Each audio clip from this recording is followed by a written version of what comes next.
Selamat pagi. Assalamualaikum warahmatullahi wabarakatuh.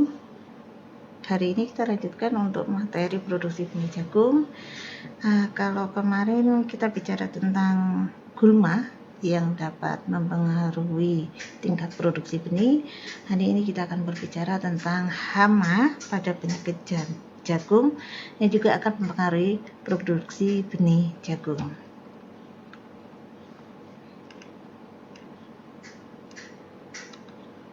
Nah, ada beberapa hama di dalam produksi benih jagung yang nantinya juga akan mengurangi hasil dari produksi benih.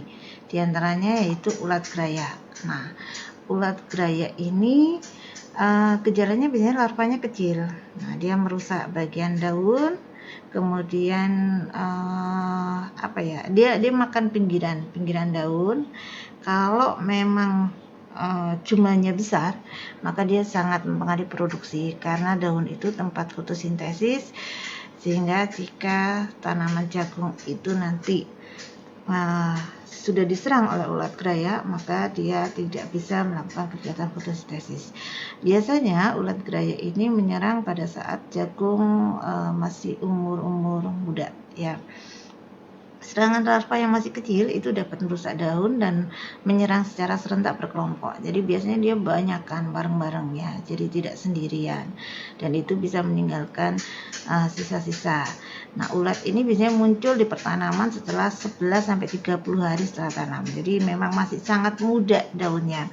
Ini kalau menyerang pucuk daunnya yang di dalam, maka ini bisa mengganggu karena bisa saja nanti pertumbuhannya tidak maksimal, atau bahkan rambut jagung yang di atas itu jantan, dia tidak akan berkembang sehingga tidak terjadi proses polinasi. Pengendaliannya bisa secara fisik, jadi menggunakan perangkat ngengat atau menggunakan agensi hayati, jadi memanfaatkan musuh alaminya, jadi pakai cendawan, kemudian pakai aspergillus atau golongan bakteri lainnya.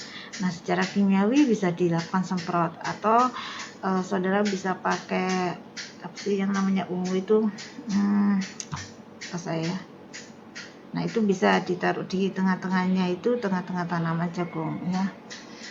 Kemudian yang berikutnya adalah ulat tanah. Nah, ini menyerang tanaman jagung yang muda di malam hari. Jadi kalau siang dia nggak keluar, dia di dalam tanah, tapi kalau sudah malam dia keluar, kemudian menyerang batangnya, dipotong, dimakan. Dan ini memang menyerangnya pada saat tanaman masih muda.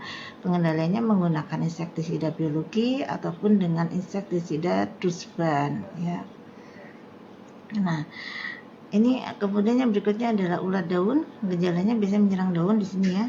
Jadi ada bekas-bekas nanti dimakan oleh Nah, ini biasanya di pucuknya sini nih yang dia makan pucuk daun. Nah, diserang, kemudian nanti dia semakin lama bisa semakin rusak, ya.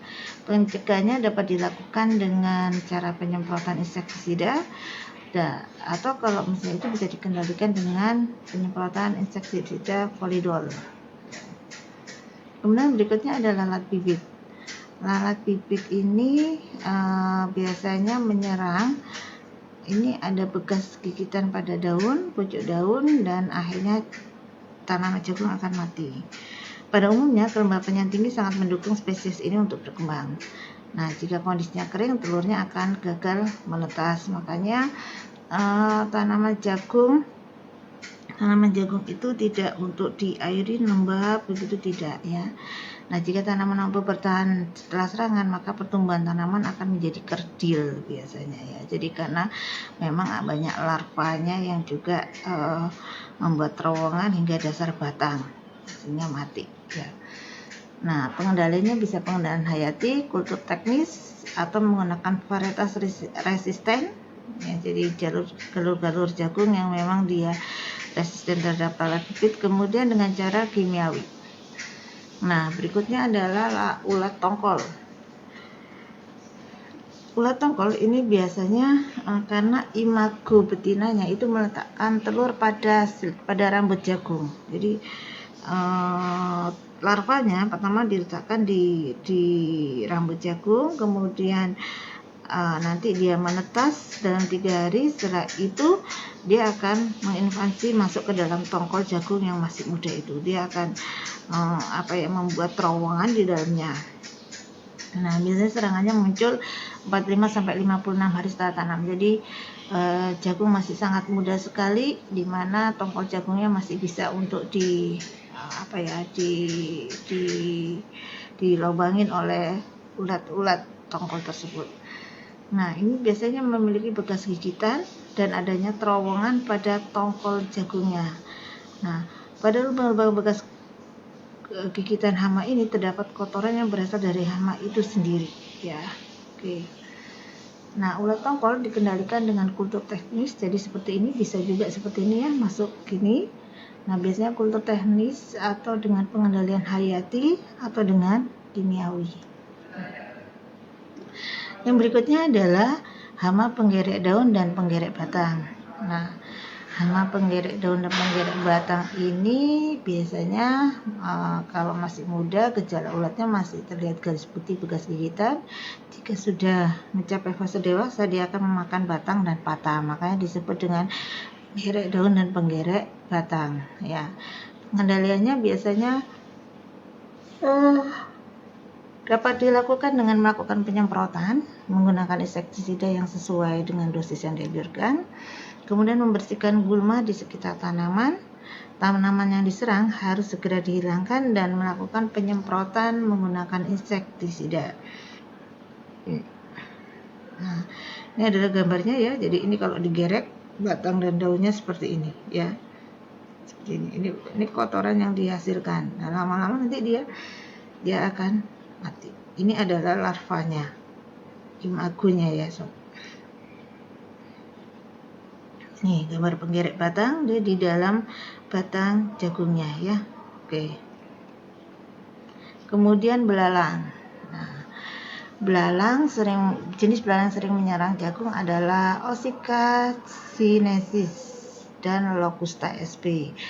Hama ini biasanya menyerang tanaman jagung pada bagian daun muda karena dia memang menggigit ya. Diawali dari pinggir, digigit, kemudian akan habis sampai ke tulang daun. Nah, kalau serangannya masih sedikit, mungkin tidak terlalu berbahaya. Tapi kalau sudah banyak dalam berkelompok populasinya, maka ini sangat membahayakan karena dia akan menghabiskan daun-daun muda jagung sehingga proses fotosintesis nanti akan terganggu. Dia memakan sampai habis ke tulangnya ini, tulang daunnya ini.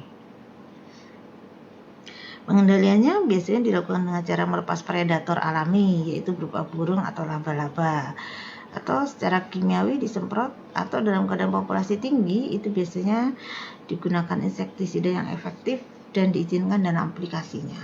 Ya, oke. Nih kalau serangannya banyak bergerombol bisa seperti ini ya, jadi datang bareng-bareng banyak habis nanti ya tanaman jagungnya. Kemudian ada kumbang bubuk. Kumbang bubuk ini biasanya merusak biji jagung di penyimpanan. Jadi ini bukan di area budidaya, biasanya ini lebih kepada pengerusakannya di gudang penyimpanan benih. Nah, kumbang ini bisa muncul bisa jadi pada saat produksi benih atau pada saat kita proses pasca panen, ada telur yang menempel, kemudian dia akan masuk ya. Jadi ini juga, artinya dia bisa menyerang pada tongkol jagung di lahan, diletakkan di salah satu, kemudian dia ikut proses pasca panen sampai kepada dia disimpan. Nah, ketika disimpan, ruang simpannya, suhu dan kelembapannya ternyata cocok untuk si kumbang ini untuk berkembang. Dia kemudian akan bangun dormansi, kemudian dia akan mulai memakan biji-bijinya dan akan berkembang semakin banyak seperti itu. Jadi dia akhirnya akan menghabiskan biji jagung yang ada di tempat penyimpanan. Akhirnya biji jagung akan menjadi bubuk. Pengendaliannya adalah dengan pengelolaan tanaman yang baik, kemudian dengan varietas resisten atau tahan terhadap kumbang bubuk, kemudian melakukan kebersihan dan pengelolaan gudang. Jangan sampai pada saat kita mau menyimpan benih jagung, gudang yang akan kita gunakan dalam kondisi yang kotor. Jadi jangan seperti itu, apalagi kalau kita adalah produsen benih. Jadi harus benar-benar bersih. Kemudian karung-karung yang bekas yang berisi sisa biji jagung itu harus dibuang, jangan sampai ada di lokasi. Ya, jadi harus benar-benar bersih. Kalau perlu disemprot dulu gudangnya sebelum kemudian kita melakukan penyimpanan benih jagung lagi. Kemudian persiapan biji jagung, kadar airnya harus kurang dari atau sama dengan 12%. Kadar air tertinggi yang ditoleransi dalam penyimpanan itu adalah 12%. Ini tujuannya untuk menghambat perkembangan kumbang pupuk. Nah, kumbang pupuk. Kemudian juga ruang penyimpanan itu jangan sampai panas ya. Ketika panas maka terjadi respirasi juga seperti itu. Kalau respirasi maka akan lembab jagungnya, maka populasi jagung akan meningkat. Terutama kalau terjadi peningkatan kadar dari 15%, ini sudah mulai meningkat perkembangan kumbang pupuknya. Pengendaliannya dengan fisik mekanis, bahan tanam, kemudian dengan hayati atau fumigasi. Yang berikutnya adalah kutu daun. Hama ini menghisap cairan tanaman jagung, terutama daun muda. Kotorannya berasa manis sehingga mengundang semut untuk datang. Artinya kalau ada kutu daun maka biasanya semut juga datang, dan ini sangat mengganggu produksi jagung. Kenapa? Karena dia menghisap daunnya, menghisap daun jagung yang digunakan untuk proses fotosintesis. Nah, pengendaliannya menggunakan insektisida berbahan aktif. Nah, itu adalah beberapa hama yang menyerang tanaman jagung. Saudara boleh mencari contoh-contoh yang lain yang kemungkinan sekarang ada muncul hama baru yang berkembang di Indonesia. Seperti kemarin ada booming hama apa itu yang menjadi sangat ramai, yang datang dari luar. Nah, itu cepat sekali serangannya. Baik, itu adalah materi dari saya. Terima kasih banyak atas perhatiannya. Selamat pagi. Assalamualaikum warahmatullahi wabarakatuh.